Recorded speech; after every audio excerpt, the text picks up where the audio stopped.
আন্টির সাথে কথা বললাম, তাদের পরিবার থেকে তাদের মনে করেন লোকজনকে ধরে আনা হয়েছে।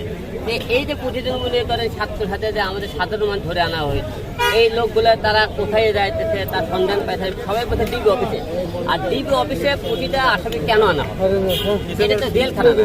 আপনি ডিবি অফিসে আনা হয় কি কারণে? তাদের জিজ্ঞাসাবাদ করে তাদেরকে ছেড়ে দেওয়া হবে।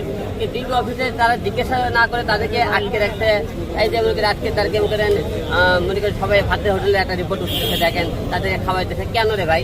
এই যে আজকে পুলিশ আজকে মনে করে সমালোচনা করতে তাদের কার্যকলের কারণে, কারণ এই কাজটা তারা করা ঠিক হয়নি। কারণ আসামি ধরে লেখতে আপনি ছেড়ে দেন, আপনাদের কয় যেখানে না প্রতিটা ছাত্রছাত্রীকে ধরে আসতেছেন, তাদেরকে আটকে রাখতেছেন এবং ছেড়ে দিতেছেন। আপনাকে ইচ্ছে মতো ধরে আসছেন, ইচ্ছে মতো লে যাইতেছেন। ভাই আপনার সাথে তো আচ্ছা, এই যে এখন অন্যরা কিন্তু বলছে যে ছাত্রদের যে আন্দোলন, সেই আন্দোলন চালিয়ে যাবে।